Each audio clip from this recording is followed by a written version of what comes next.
Marvelous day, dear humans, adjusts tiny spectacles perched between horns. Have you ever noticed how I, a highly educated cow with 3 honorary degrees in pasture philosophy and emotional grazing, spend most afternoons alone beneath the oak tree? While my herdmates are busy forming massive, chaotic circles to gossip about whose cud-chewing technique is superior, I'm perfectly content with 1 or 2 fellow bovines who appreciate deep conversations about cloud shapes and the existential meaning of fresh clover. And guess what? You brilliant humans do the exact same thing. Science, and my own extensive field research involving 14,000 hours of observing humans through farm fences, confirms the smarter we get, the more intentionally we curate our social circles. And no, it doesn't mean we've become grumpy old bulls. It means we've evolved beyond the more friends equals more happiness myth that plagued our teenage years like a persistent fly on a summer afternoon. Let's chew on this together, slowly, thoughtfully, like proper ruminants processing life's complexities. Reason number 1. Quality over quantity, or why 1 true friend beats 500 movements of small talk. Remember being 16 and believing your entire class was your squad? You'd invite 87 people to your birthday, half of whom you'd never spoken to outside of pass the salt. Back then, friendship felt like collecting trading cards. You needed the full set. But here's the bovine truth bomb. Cows don't form friendships based on proximity alone. Sure, we stand shoulder to shoulder in fields, but the real bonds? Those happen between the cow who shares her extra sweet grass and the one who gently nudges you when you're stuck in mud, not the one who just happens to be standing nearby while chewing aggressively. Smart humans reach a beautiful realization. Relationships require energy, the same precious energy you'd spend on reading Proust, learning pottery, or finally mastering sourdough without setting off smoke alarms. Every shallow, "How are you?" with someone who'll never ask, "And how did that feel?" drains your emotional pasture. Meanwhile, 1 hour with a soul-deep friend who knows your quirks, celebrates your weird obsessions like collecting vintage thimbles or knowing all 214 Pokémon by heart, and won't judge you for crying during dog food commercials, replenishes your entire being. It's the difference between grazing on nutrient-rich alfalfa versus nibbling dusty fence posts. One sustains you, the other just exists. Reason number 2, shifting priorities, or when your herd no longer matches your pasture. Picture this. You decide to become a morning person who meditates, journals, and drinks celery juice with alarming enthusiasm. Meanwhile, your old friends still believe 3 a.m. is the ideal hour for nacho-fueled debates about whether pineapples belong on pizza. They don't, by the way. I've consulted with several Italian cows. Suddenly, their invitations, "Let's get wasted and complain about our bosses," feel as appealing as a rainstorm during nap time. This isn't rejection, it's natural selection. Like cows instinctively migrating to greener pastures when the grass grows thin, wise humans gravitate toward people who nourish their current selves. That friend who mocked your dream of opening a llama sanctuary? Gone. The one who showed up with hay bales and helped build fences? Still here, probably braiding your hair while humming folk songs. Your values shift, your herd adjusts. It's not cruelty, it's ecology. Even cows understand. You can't share a water trough with someone who only drinks battery acid and calls it character building. Reason number 3, X-ray vision for fakeness, or spotting emotional barnacles before they latch on. Here's where my bovine superpowers shine.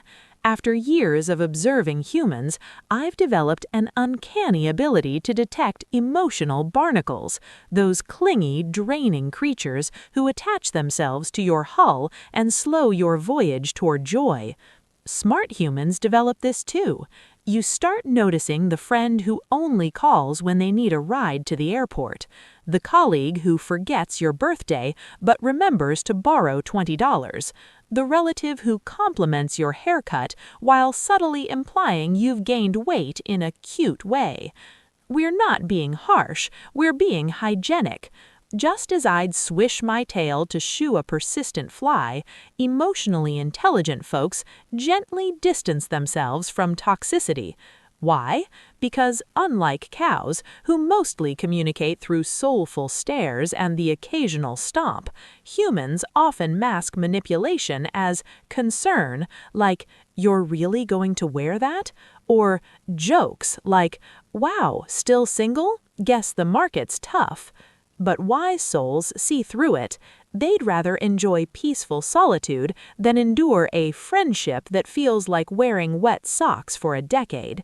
And honestly, that's not loneliness, that's self-respect wearing a fabulous hat.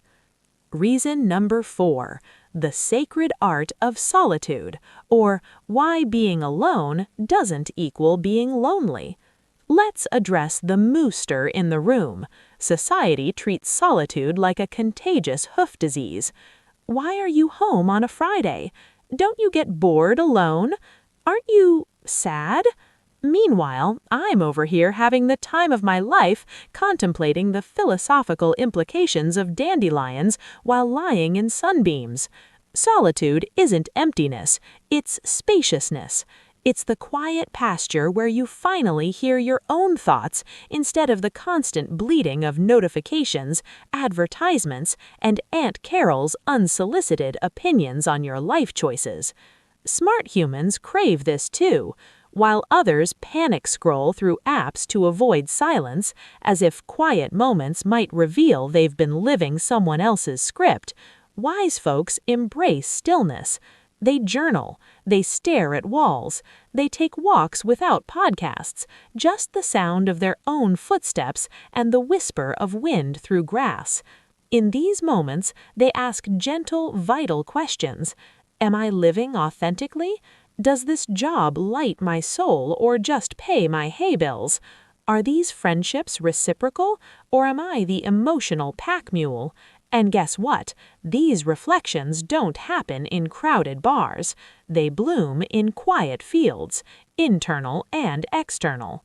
Choosing solitude isn't antisocial, it's how you refill your cup so you can show up fully for the few who truly matter. Reason number 5. Emotional maturity and radical honesty, or why small talk feels like chewing plastic hay. Here's the beautiful paradox. The more emotionally mature we become, the less we tolerate superficiality. Teenage humans bond over shared hatred of math class. Adult humans bond over shared vulnerability about imposter syndrome. Elderly humans bond over laughing at their own forgetfulness while holding hands on park benches. Depth replaces drama. Authenticity replaces performance. Smart folks stop pretending to enjoy gossip, like, "Did you hear Brenda's cat joined a cult?" Forced enthusiasm, like, "OMG, your new haircut is amazing. It looks like a startled hedgehog." And conversations that circle the same drain for 20 years, like, "The government these days." Instead, they seek folks who'll discuss the poetry of ordinary moments, admit fear without shame, and celebrate quiet triumphs, like, "I finally repotted that succulent without killing it." This isn't elitism, it's alignment. Like cows who naturally cluster with others who prefer shade over sun or clover over thistles, Humans gravitate toward emotional ecosystems where they can be fully themselves, no masks, no roles, no exhausting performance of having it all together. But wait, does this mean we should become hermit cows? Absolutely not. Gently trots toward you, eyes warm. Here's my professional bovine advice. A small herd isn't a lonely herd. My happiest pasture mates? Two gentle heifers who join me for sunset contemplation, and one mischievous calf who reminds me to play. That's enough, more than enough. Quality connection is like the perfect blade of grass, rare, nourishing, and worth savoring slowly. And remember, even in tiny villages where everyone knows your business and your cow's name, people thrive not because they have more friends, but because their connections run deep as well water. They show up with soup when you're sick, they remember your mother's birthday, they don't keep score. That's the magic, not quantity, but presence. So if your friend list has shrunk to 5 people who'd help you bury a body, metaphorically, we're peaceful herbivores, celebrate. You've weeded your garden. You've made space for roots to grow deep. You've chosen substance over spectacle. And that, my dear human, is the mark of a beautifully evolved soul.